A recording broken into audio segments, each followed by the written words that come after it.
Welcome everybody to How Fast Will It Go, and today we're dealing with the 2018 Formula Drift Nissan 370Z. Now it says 1,356 horsepower, 1,021 pounds-feet of torque from a 7.5 litre twin turbocharged V8 engine.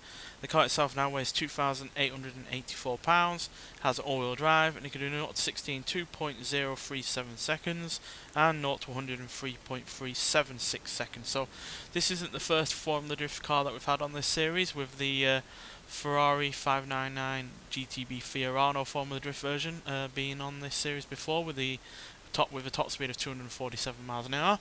Then we had the Dodge Viper SRT 10, which managed 255 miles an hour, and then we had a Chevrolet Corvette that managed 263 miles an hour. So yeah, it's going to be interesting to see what this Nissan can do in comparison. Now obviously, being a drift car, it's meant more for going sideways and in a straight line, so it's probably going to be a little bit tricky to handle, but then so were the other three. So yeah, nonetheless, let's get out there and see what it can do. Now, that's a hell of a lot of power in this car, but it's not much more power than it had originally, because it still had more than 1,000 horsepower in its tuned up original version.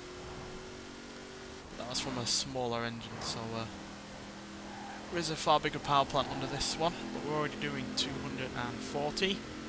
We're quicker than the Ferrari, but then I did not see that forward in the darkness there, I do apologise. Yeah, we're quicker than the Ferrari, quicker than the Dodge, quicker than the Corvette, so this is the quickest Formula Drift we've had.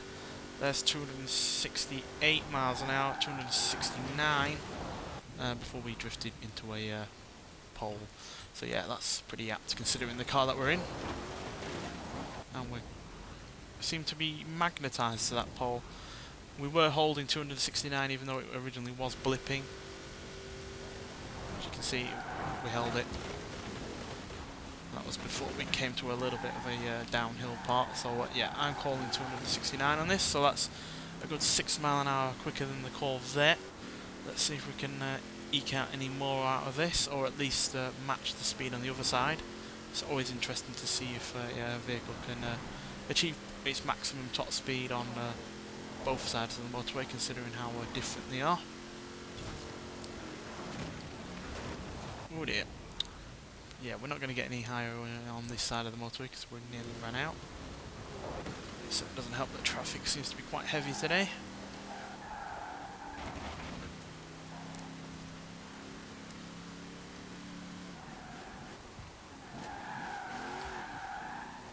It's going to excel going around these roundabouts.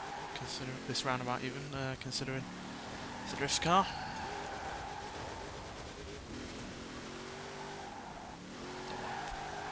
Though it seems that the all-wheel drive system has taken some of the edge out of its drift capabilities, especially when we start gaining speed, which is helpful.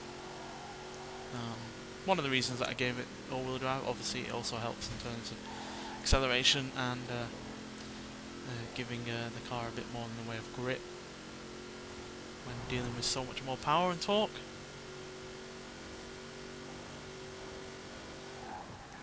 Nearly got as much speed on this side at that point there. We're only 4 mile an hour off, which is pretty decent. And yeah, this has got pretty relentless acceleration at the top end, so that's also really rather good.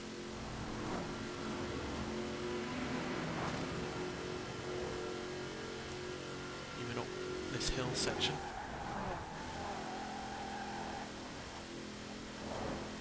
It's able to handle round corners at more than 230 miles an hour, despite being a drift variant. So yeah, there we go, the fastest Formula Drift car we've had, and by some quite margin as well. Not got the best of brakes, but yeah, that 6 mile an hour margin is over the Corvette is fairly impressive, to be honest. And yeah, it's also really rather good in terms of handling as well. So yeah, mightily impressed by it. And yeah, that also means a 269 mile an hour top speed, that we match the Lamborghini Murcielago, the Lamborghini Diablo GTR, the Lotus 11, Celine S7, the Pagani Zonda Cinque Roadster, Porsche 911 GT3 RS. We beat the 2005 version of the Ford GT, the Mercedes-AMG E63S, the Mitsubishi Starion, Ferrari 512S, Porsche 356 SL, Mosler MT900S, and a Morgan Aero GT from the same year as this, but we are slightly behind the Vauxhall Monaro VXR, Honda NSX GT, Mercedes-AMG GT4 door coupe, and a Lamborghini Aventador J. So yeah, on the whole, still really rather impressive, to be honest. And yeah, considering it's a drift car, it's really not meant for going fast in a straight line, only fast sideways.